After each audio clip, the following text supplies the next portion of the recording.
Buenas tardes.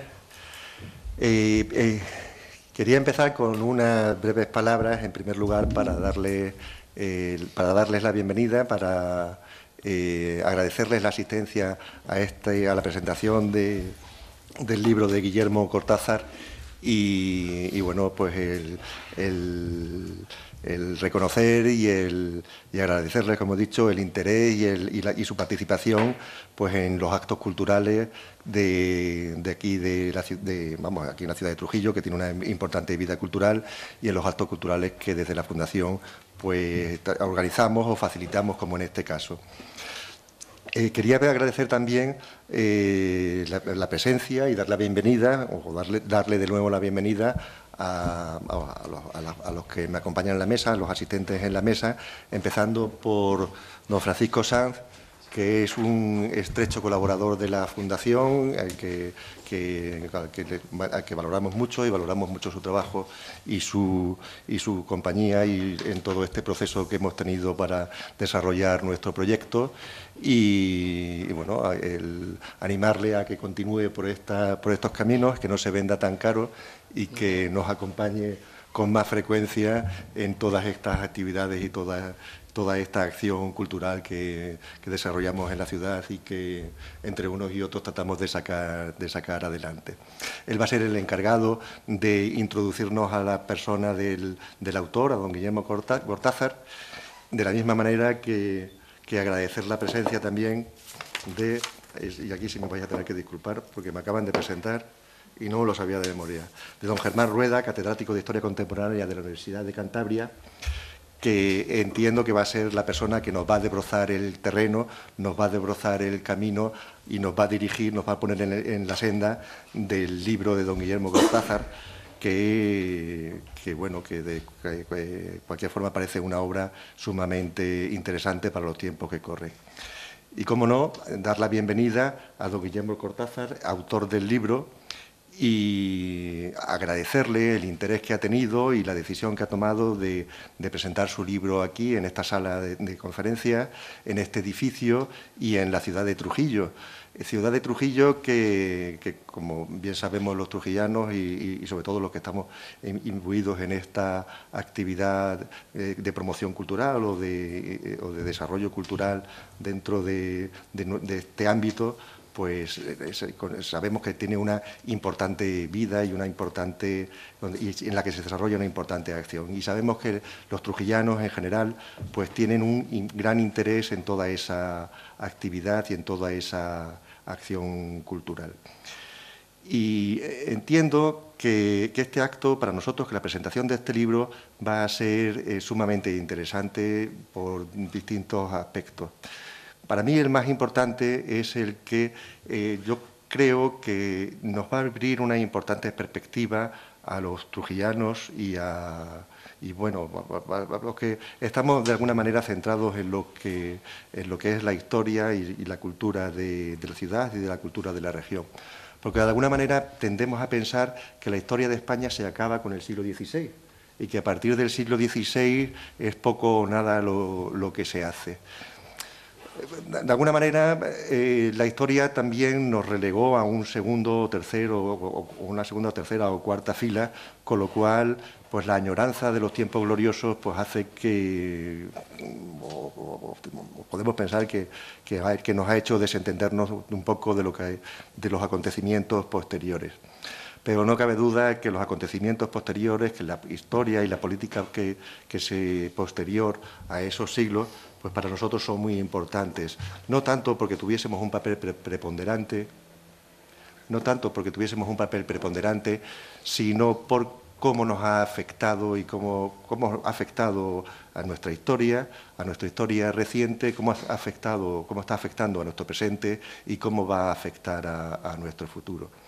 Y esa perspectiva para nosotros, que de alguna manera nos hemos centrado en un determinado periodo histórico, pues es importante. Yo creo que es el hecho de que nosotros aquí en la Fundación Obra Pía de los Pizarro, aquí en Trujillo, tengamos la oportunidad de asistir a una presentación de un libro como este, pues es una aportación importante porque nos tiene que abrir esas nuevas perspectivas, abrirnos a estudiar o a profundizar en esa historia posterior, a localizar a los extremeños y a los trujillanos que sin duda participaron en ella y a compartir con ellos acompañarlos o tratar de acompañarlos en todos esos procesos, en todas esas conversaciones, en todas esas discusiones, en toda esa generación de ideas que se producen pues, en ese salón de los encuentros del Congreso de los Diputados, en los que no cabe duda que los extremeños debieron tener algún papel importante. Y sin alargarme más, cedo la palabra a don Francisco Sanz para que haga la presentación del autor.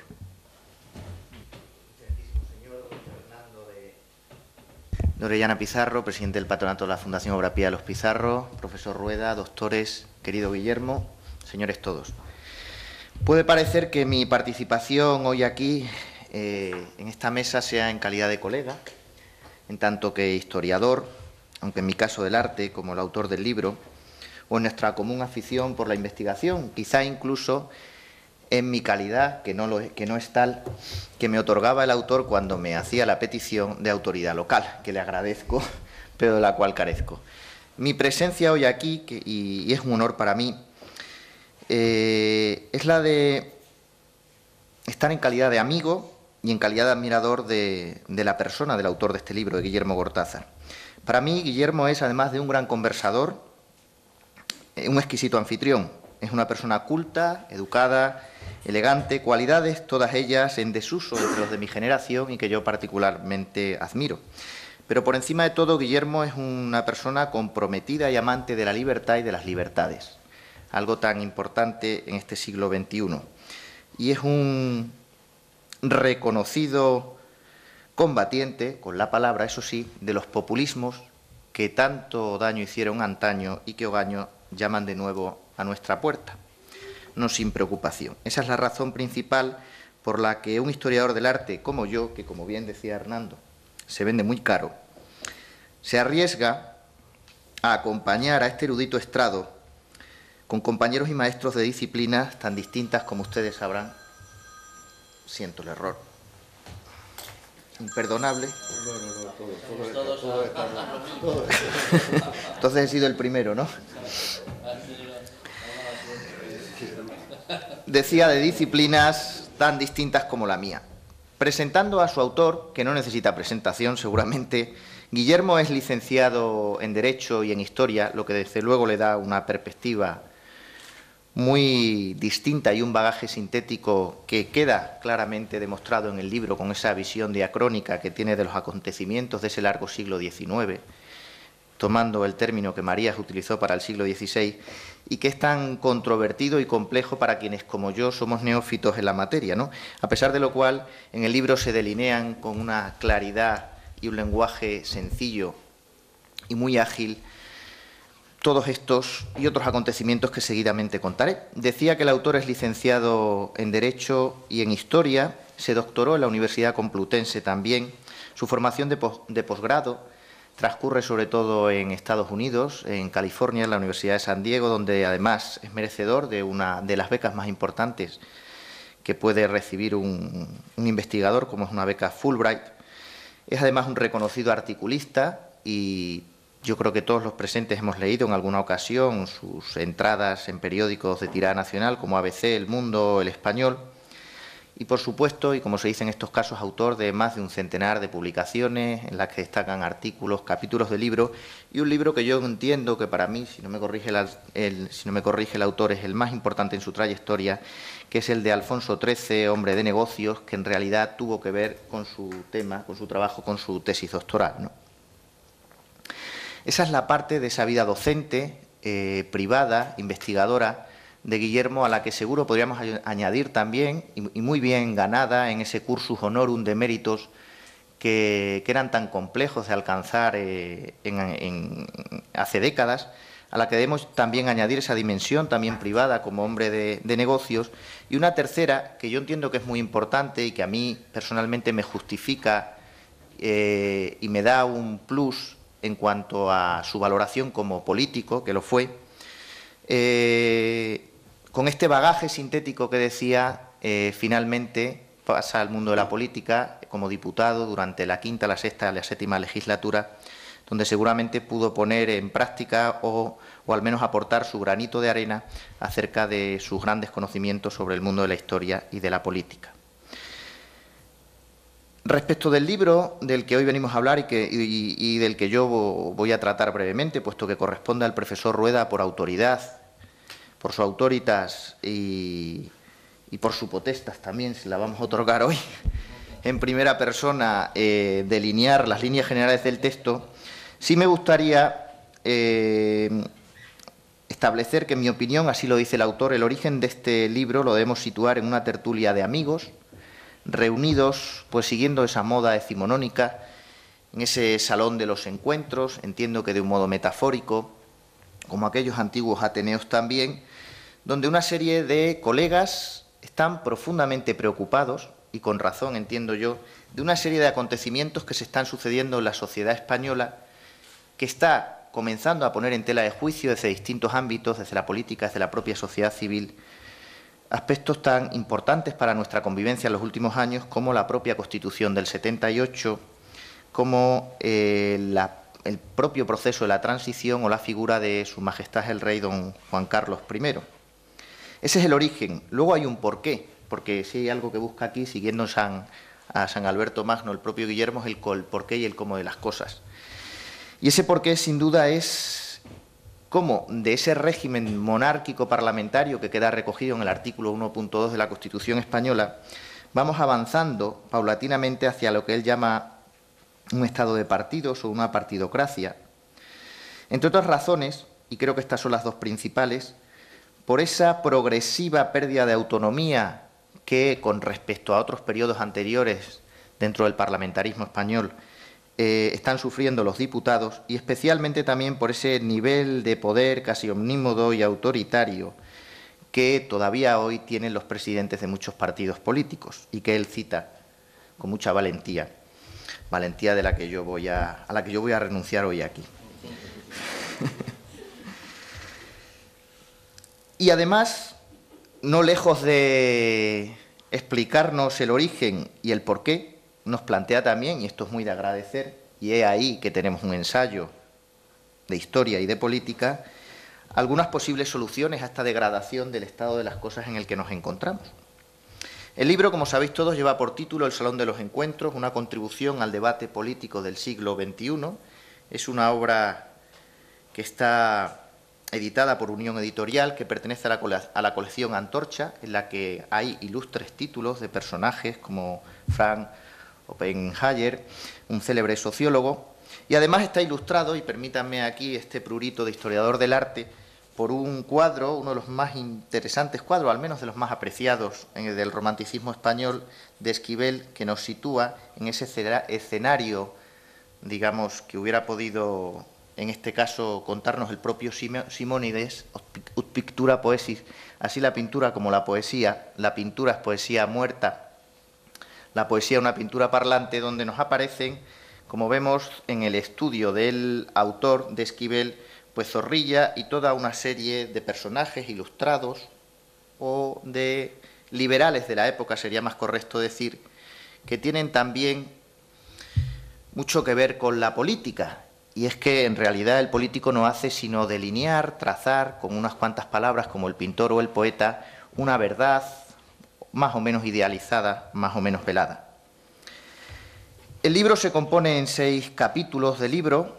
A mí me han parecido especialmente interesantes 3 o 4 aspectos que son los que brevemente voy a citar para dar paso al profesor Rueda, uno de los cuales, sin duda, es el capítulo 2, donde el autor particularmente hace una reflexión muy interesante acerca de todo el proceso de desmembración, podemos decir, del Imperio Austrohúngaro, y las ulteriores consecuencias de todo aquel proceso en las guerras mundiales que se sucedieron en el tiempo. También nos aporta una visión interesantísima acerca de la Revolución Rusa, que siempre se nos ha planteado como un fenómeno en el que unos héroes revolucionarios van a derrocar a un sátrapa de origen noble, en este caso al zar, cuando en realidad lo que hicieron, si no recuerdo mal, por el texto los bolcheviques fue poner fin a un régimen elegido democráticamente por los propios rusos, ¿no? También hay un capítulo tercero, no menos interesante, donde el autor aborda el periodo de la Restauración, la época de Cánovas, del Castillo, el reinado de Alfonso XIII, que también conoce él, y cómo termina, ¿no?, con la dictadura de Primo de Rivera y las consecuencias que tendrá posteriormente para la propia legitimidad del movimiento monárquico en las décadas posteriores. Otro capítulo, para mí sin duda el más interesante, quizá el de menos actualidad, pero el más interesante y que tiene que ver con el tema de su tesis doctoral, que me gustaría leer en parte aquí brevísimamente, y que tiene que ver con un suceso que tiene lugar en el Parlamento en español y que a mí me parece ominoso directamente e impropio, mejor dicho, de unos políticos felones e impropio de, digamos, de unos representantes del pueblo, ¿no? Y es ese célebre discurso que pronuncia Azaña y donde, de alguna manera, siendo consciente, tanto Azaña como Indalecio Prieto, de la honradez del rey al que se había acusado, el rey Alfonso XIII, poco menos de toda una serie de operaciones económicas que le habían procurado pingües beneficios, y después de que la comisión dictaminadora de caudal privado estableciera que todo aquello era falso, el propio Azaña llega a tomar la palabra en el Congreso y le invita a no detenerse en escrúpulos legales, dice. Y en el más puro estilo de la Convención de la Revolución Francesa, declaró, dice Guillermo en el Salón de Sesiones, y cito textualmente: «Este debate debe terminar ya, inmediatamente. Aceptamos el texto, acta de acusación que acaba de leer la Comisión. Responde a nuestro juicio por su magnitud, por sus dimensiones, por su redacción y su tenor, a la altura de las circunstancias y al propósito del debate. Sería ocioso que hubiéramos venido aquí a enjuiciar a don Alfonso XIII como ante un tribunal ordinario. Este es un proceso de orden político, de fundamento moral y de resonancia histórica, y cada cual vote según la convicción que se ha formado en su conciencia, sin estudiar ningún texto, sin leer el Código Penal, sin más que su experiencia personal de español que ha sufrido los efectos del reinado de don Alfonso de Borbón y padecido, añade, bajo su dictadura. No vamos a desconocer, delante de un escrúpulo legal, todo lo que se ha ido sedimentando en nuestras almas durante los 10 y 20 años que han formado nuestra personalidad de políticos y nuestras conciencias de ciudadanos. Y con esta conciencia y esta personalidad votemos hoy aquí esta condena de don Alfonso XIII. El propio Parlamento, representante legal del pueblo, aunque fuera por un sufragio más o menos replanteable, ¿vale?, con toda su legitimidad, decide que, aun a sabiendas de que el rey es inocente, condenarle, digamos, o imponerle una condena que, hasta que el propio Guillermo, si no me equivoco, sacó el documento del ostracismo, realmente ha estado presente en los libros de muchos historiadores, ¿no? Este es el poder político, el de pronunciar esa falsedad gebeliana a golpe de timón hasta que se convierta realmente en una verdad, ¿no? Y nos da la catadura moral, en algún caso, de algunos de los representantes de entonces, no lejos de los que nos asisten hoy. Por último, no menos interesante será también el capítulo 6, donde se proponen toda una serie de soluciones y se delinea con la precisión de cirujano a que nos acostumbra en sus textos los cómo y los porqués sobre la corrupción, la falta de democracia interna, la ley electoral, que han sido realmente los grandes vicios que el sistema parlamentario español ha tenido y que nos ha conducido realmente a la situación en la que nos hallamos hoy. En definitiva, y con esto termino, para mí se trata de un ensayo cargado de valiosos argumentos e ideas, Guillermo, que siempre caen, y te cito a Sagasta y tomo tu cita, del lado de la libertad. Y eso es lo importante. Muchas gracias.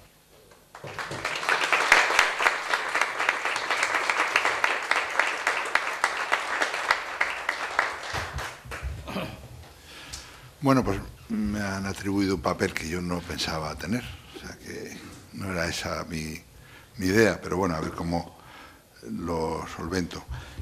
Realmente yo soy muy partidario de la meritocracia y de que se llegue a los sitios por sus méritos, pero en una ocasión como esta no es así, o sea que te invitan, te eligen por otras razones, y normalmente el que te invita es el propio autor y por tanto no se puede venir a hablar mal del autor. O sea, hay que hablar siempre bien, y si no, hay que te juegas la cerveza que te voy a invitar después. Bueno, yo no me la quiero jugar, o sea, quiero portarme bien y solamente voy a hacer una crítica, la voy a hacer así rápida y luego ya todo va a ser elogios.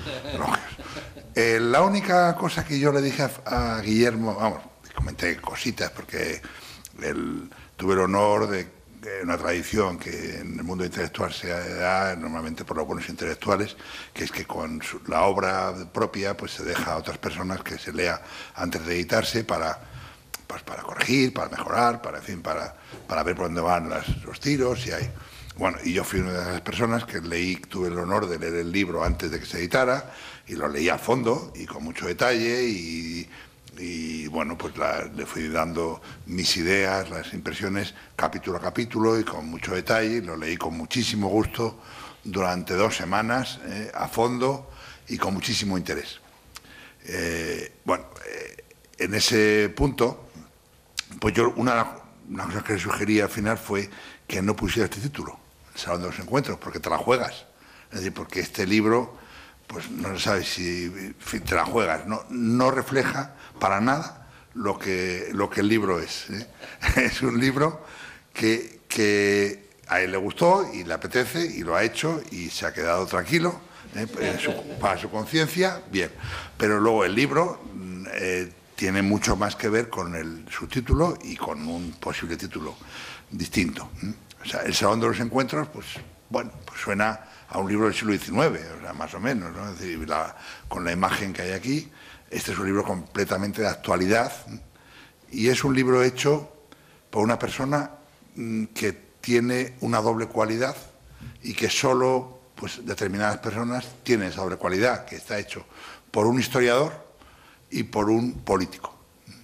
Un político, digamos, en activo, en pasivo, pero bueno, en activo durante muchos años, que conoce perfectamente la política por dentro, además jurista, y tiene el rigor de un jurista. Nada de lo que se dice aquí carece de rigor, pero a la vez todo lo que se dice aquí está hecho desde conocimiento profundo. A mí me da la impresión de que hay como si hubiera habido 2 autores ecuánimes que intentaran decir, bueno, pues vamos a hacerlo a medias, un historiador y un político, y han ido intercalando, pero en fin, ninguno de los dos al final tiene más peso, o sea, el historiador y el político.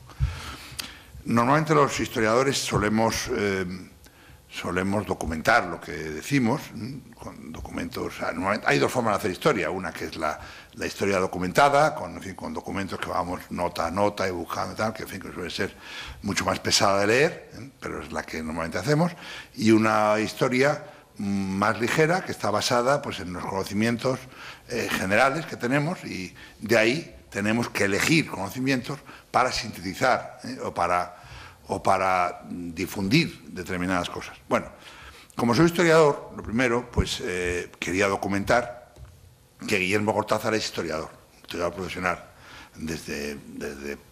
estudió Derecho e Historia, y es historiador como profesor de enseñanza media, como investigador, y luego estuvo muchos años, muchísimos años, ha estado hasta que se ha prejubilado, así tan joven que es, pues ya está prejubilado, pero en fin, él ha querido llevar esa vida aquí en Trujillo, que tan agradable y tan interesante, y en fin, tener esta vida, y que le envidio, pero bueno, en fin, pues no ha dejado de producir, como se comprueba, ¿no?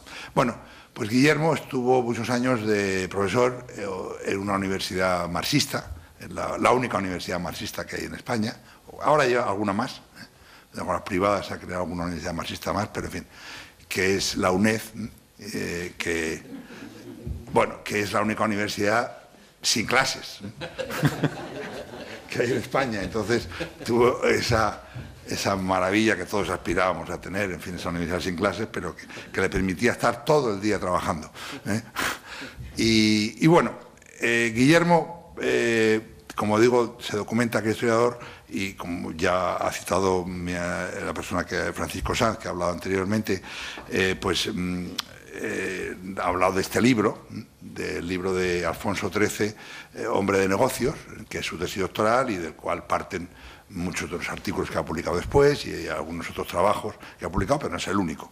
Yo a Guillermo en realidad no le conocí por este libro, sino le conocí por este otro, que es un libro, Cómo estudiar historia, guía para estudiantes. Es una guía, que es un libro que este libro me hubiera gustado, el libro que presento hoy, me hubiera gustado escribirlo yo, pero no lo he escrito ni podré nunca escribirlo porque ya está escrito. Y este libro me gustaría editarlo yo, o sea, porque es un libro que hace mucha falta. Se publicó en su día con Jesús Cruz Valenciano, que es un colega encantador y que todavía está en Estados Unidos dando clase, no marxista, está dando clase día a día. Es más, puede producir muy poco porque tiene muchas clases.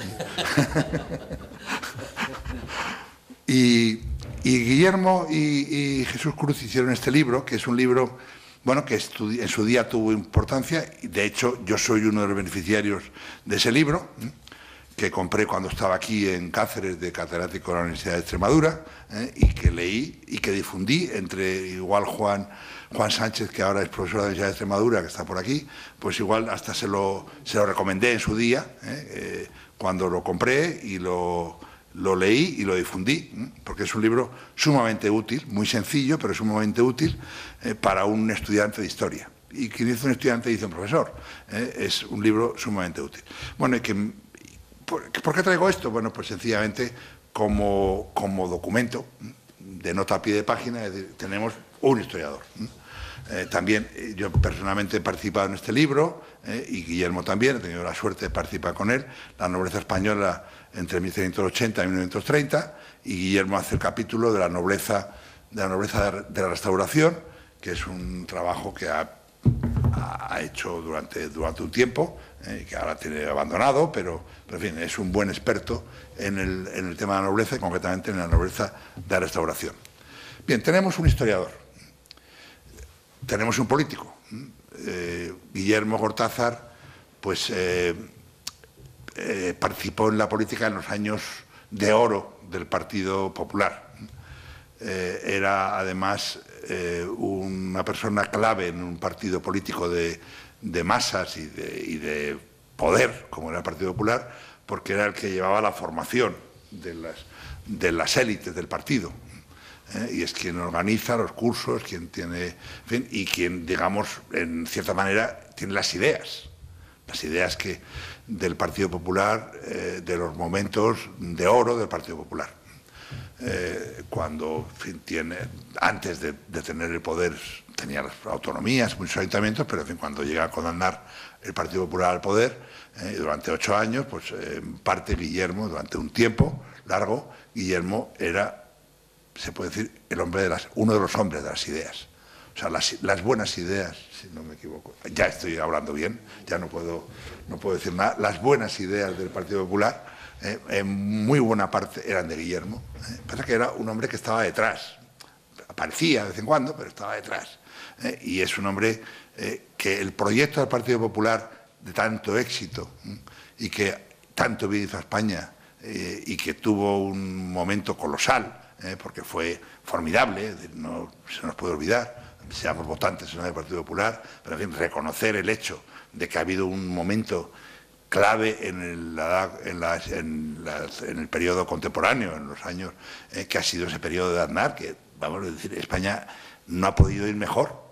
O sea, otra cosa es discutible, pues se podría haber hecho las cosas de otra manera, pero en fin, desde el punto de vista social y económico y cultural, o sea, hubo un momento que fue maravilloso. Bueno, pues detrás estaba Guillermo. Y además, Guillermo luego abandona esto, pues cuando hay un momento en el que, en fin, tiene dificultades y personales y tal, y en fin, pero es clave, es decir, para entender este libro es clave, en mi opinión.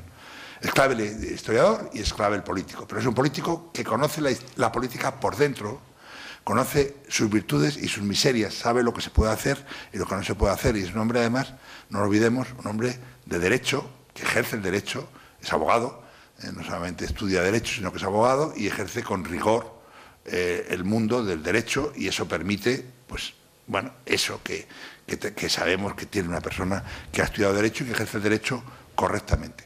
Bien, esas tres formaciones dan lugar a este libro. Y este libro es un libro para ser leído, para ser difundido y para que aquello que hizo Guillermo como político en activo ahora vuelva a tener una vigencia. Es un libro de ideas. O sea, no es un libro de relatos. No esperen aquí encontrar ustedes un libro de historia, porque no es un libro de historia. No esperen encontrar un libro de política, porque no es un libro de política. Es un libro de ideas.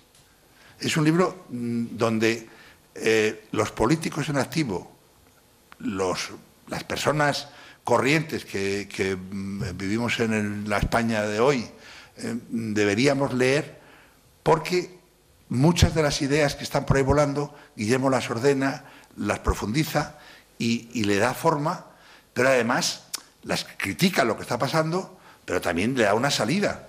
O sea, suele dar una salida, es decir, de qué es lo que hay que hacer, qué es lo que se puede hacer.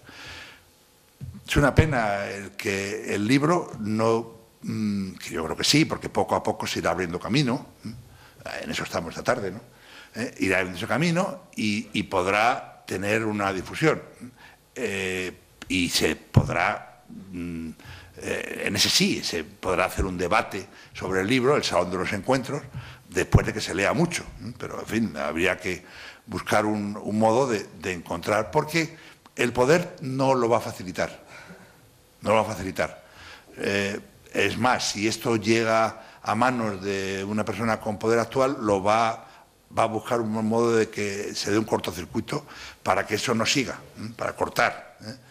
Y si es como un sistema telegráfico donde tal, pues veremos como un tipo con la espada, como en las películas del oeste, rompe el tal, porque estas son ideas. No es un libro revolucionario, es decir, no está diciendo que hay que poner todo patas arriba, dar vuelta tal, no. Sencillamente lo que hace es decir, bueno, vamos a ver, este frigorífico lo abre y decir, aquí está podrido, esto huele a podrido, está podrido, esto está mal, esto funciona tal. Lo que hay que hacer es, y lo va señalando en todos los capítulos. ¿Y qué hace el historiador? El historiador, bueno, pues no es un libro de nota a pie de página, alguna nota a pie de página tiene, porque tiene algunos autores que señala, que acaba de ver Seco Serrano, en fin, Ramón Villares, Ángel Bamonde y tal, va señalando a algunos historiadores, a algunos documentos, pero la mayoría del libro, en la parte histórica, lo que hace es, de todo lo que él sabe de historia, que es muchísimo, pues va seleccionando aquello que le conviene en cada caso para explicar el origen de un problema.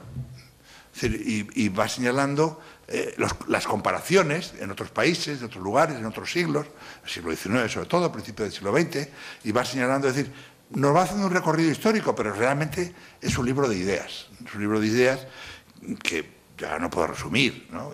Pero les aseguro que es un libro que, si ustedes lo leen, pues habrá gente que no, o sea, que diga, no, es que esto nos rompe el chiringuito, es decir, es que hemos llegado a este punto y los que vivimos de este rollo, en fin, no podemos romper el asunto porque es que está el rollo montado. O sea, y además, claro, está en la historia de siempre, que es decir, bueno, hombre, que no, que estamos en un sistema que podemos, compárenlo ustedes con el Congo, Ruanda, Burundi, sí, o sea, vivimos en el mejor de los mundos, pero hemos roto una ilusión y un mundo y una situación en la que vivíamos, que teníamos. O sea, que no es que nos estemos inventando, que Guillermo hace muchas referencias a aquello que hemos tenido y que hemos dejado, que se ha ido perdiendo, es decir, que se ha ido pudriendo.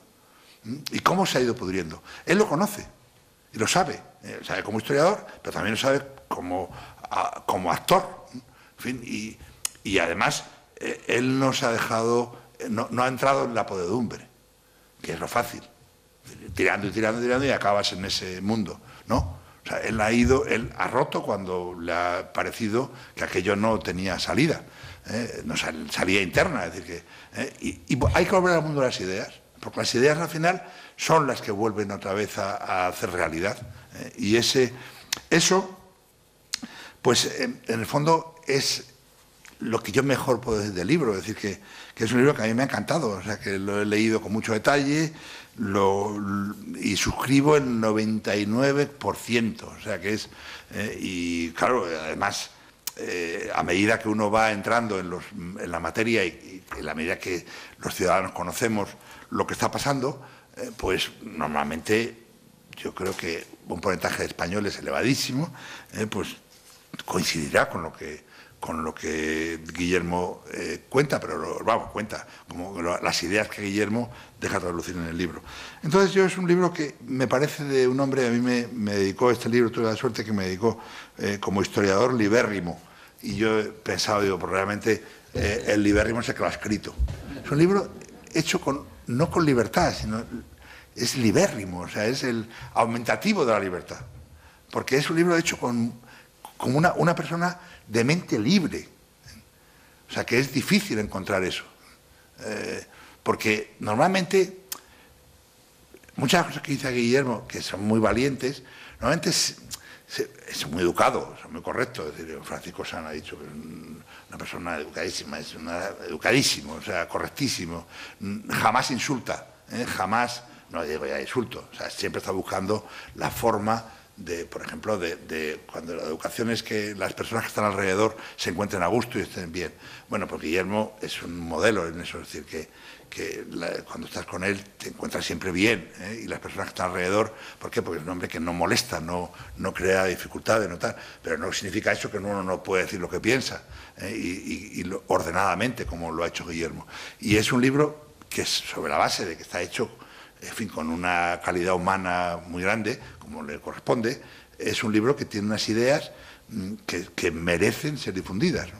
Bueno, entonces, él sabe que yo soy un difusor y partidario del libro, por eso me ha traído aquí, me supongo, pero que es un libro que yo estoy convencido de que va a ir lentamente, pero al final es un libro que va a influir mucho en la vida española. En fin, aquí somos 40 personas, que para una presentación son muchos, pero claro, 40 multiplicado por 10 son 400. O sea, yo lo que les animo es, no que lo lean, que eso lo doy por supuesto, sino a que lo difundan. O sea, que lo difundan, es decir, que vean el modo de decir, pues este libro, si les gusta, porque es un libro que puede ayudar mucho a mejorar el país. Básicamente es un libro dedicado a España. Habla mucho de otros países, pero siempre comparándolo, etcétera, pero mejorará mucho el país. O sea, si conseguimos, es decir, que lo lea la gente que está en el poder, cuando digo el poder no digo del PP, que por supuesto Guillermo del PP, que como lo conoce muy bien, aquí no es que lo titule, porque no es esa la idea, sino que deja las cosas claramente, es decir, cómo ha ido evolucionando hasta el punto donde estamos. En fin, desde el punto de vista negativo, partiendo de un hecho positivo. No quiero decir el PSOE, por supuesto, Podemos, bueno, pues aparece en el libro con mucha frecuencia y como además, bueno, pues es algo que puede ser muy negativo. Es decir, pero ¿qué preferís? ¿Que venga Podemos o que nos quedemos como estemos? Pues no, o sea, no, porque amenazar con que viene Podemos no significa, primero, que mucha gente no lo verá como amenaza, pero además es que no se trata de eso, se trata de que hay que cambiar las estructuras actuales y mejorarlas, pero además no sobre un supuesto teórico y completamente, sino sobre el supuesto de la realidad que Guillermo Cortázar conoce a fondo, y por eso se trata de cambiar sobre la base de las ideas. Las ideas, es decir, no es romper lo que hay a ver qué sale, que es lo que mucha gente plantea. Es decir, hay que terminar con esto y luego ya veremos. No. O sea, ya veremos, no. O sea, si las ideas están claras, o sea, existen y hay que ponerlas en marcha. Pero se trata efectivamente muchas veces es conservar lo que hay como aquel libro de Francesc Andreu, el libro de la Unión Liberal, Conservar progresando. Pero claro, no se trata de conservar estropeando, que es lo que está ocurriendo ahora. Es decir, conservar estropeando, es decir, cada vez irá peor si conservar. Es decir, bueno, sí, eso no es ser conservador, y mucho menos liberal. Eso es ir a cada uno a lo suyo, ¿no? Claro, entonces, ¿qué es el problema en el que estamos ahora? Es decir, y es, bueno, pues las soluciones para España están en este libro. O sea, es un libro de ideas y de soluciones. Entonces, yo no lo voy a glosar en cada capítulo y tal, porque no llevaría mucho tiempo, porque además creo que desmerecería cualquier cosa que dijera. Yo les recomiendo, los animo a que, por supuesto que lo va a leer, a que lo difunda, que me parece que sería el siguiente paso. Bueno, yo no sé si me he ganado la cerveza o no. Dos. Bueno, pues entonces aquí lo dejo, para que sea Guillermo Cortázar.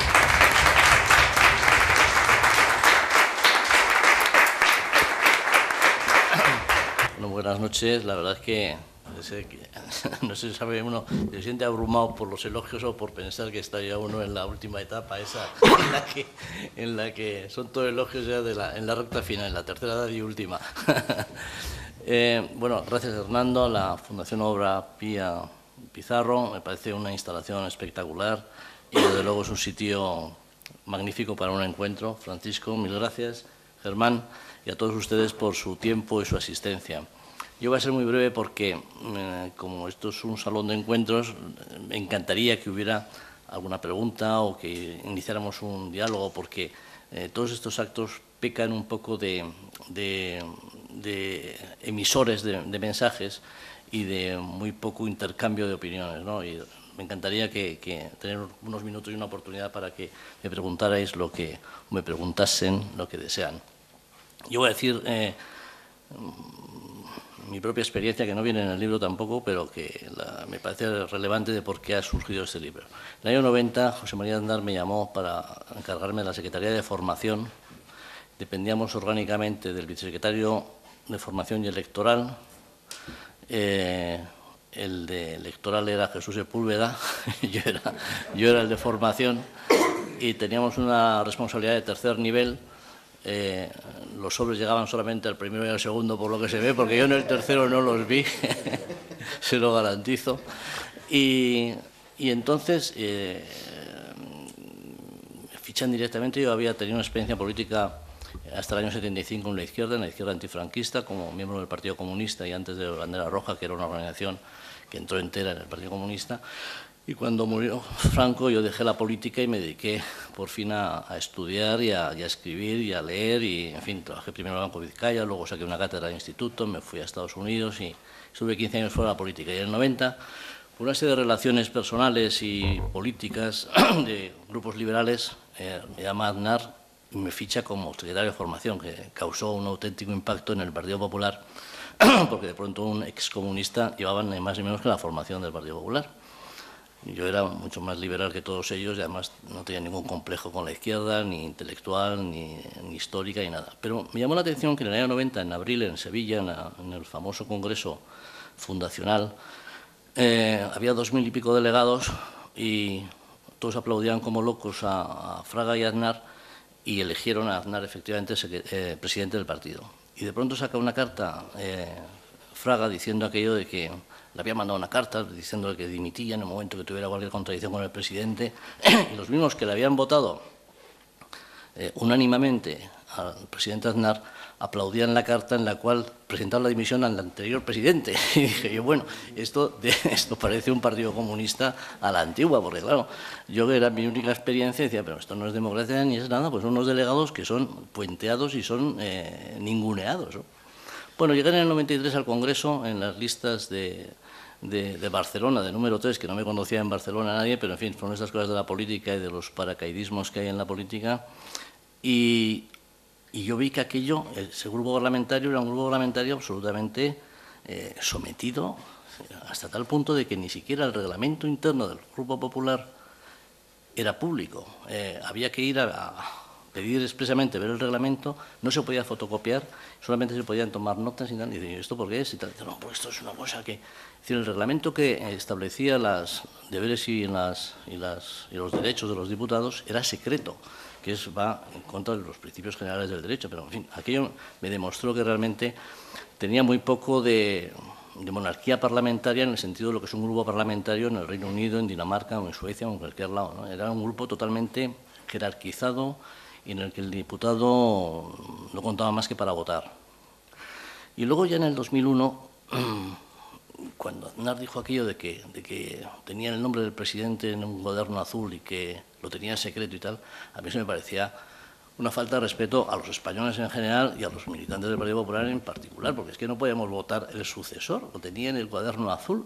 Y bueno, yo ya en ese momento, a finales del 2001, dimití como diputado, como secretario de formación, y he de decir que no me fui por ningún tema de corrupción, porque yo ignoraba todo lo que salió a partir del año 6 o 7 con el señor Correa y después con el señor Bárcenas, ¿no?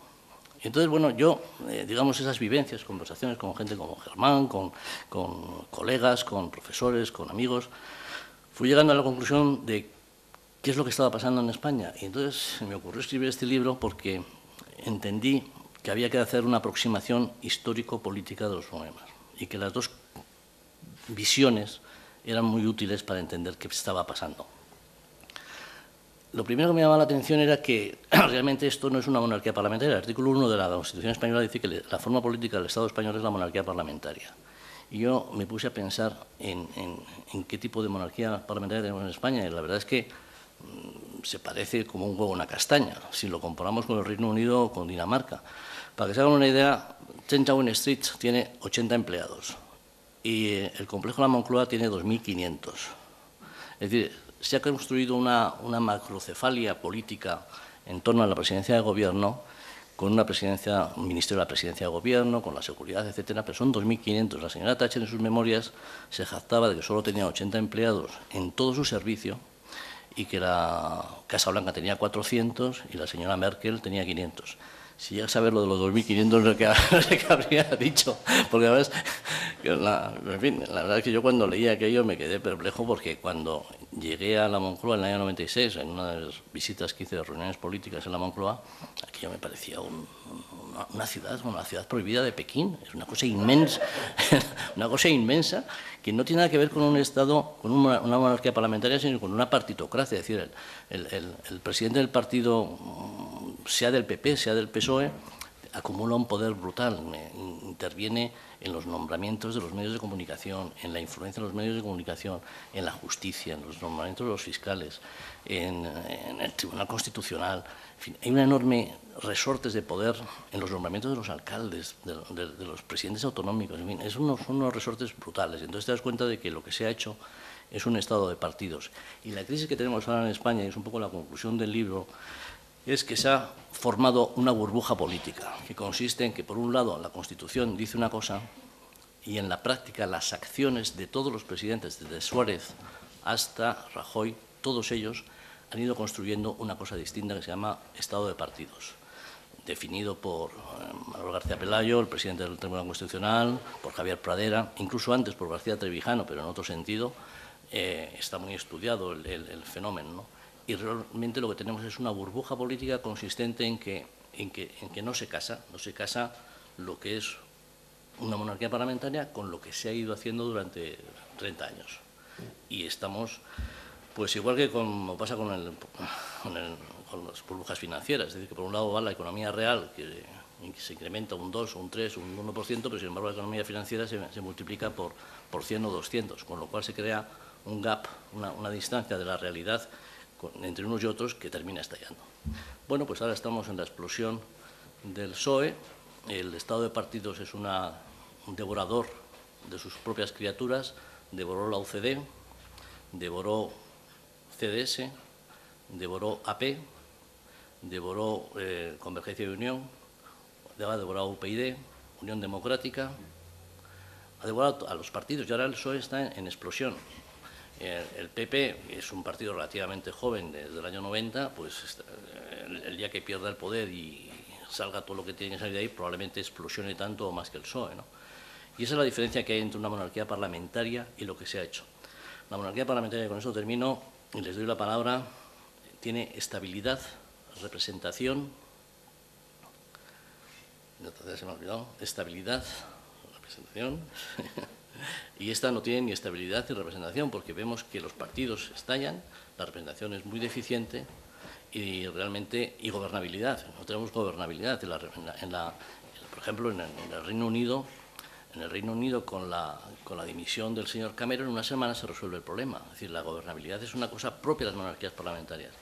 Y en España llevamos 10 meses sin gobernabilidad. En consecuencia de las 3 características principales que tiene la monarquía parlamentaria, en España ninguna de las 3 se está dando. Y es porque no es una monarquía parlamentaria. En el libro apunto cuáles podrían ser los caminos de solución para este problema y, desde luego, en fin, no pretendo tener razón porque probablemente me equivoque en muchas cosas. Estas son las propuestas un poco de un observador y de un historiador, pero que lo que sí creo que es interesante es contribuir al debate y ver cuáles son las salidas que tiene que tener, que debe tener o puede tener esta situación que es muy deficiente en nuestro país. Y sin más, yo les cedo la palabra porque esto es un salón de los encuentros. Está bien.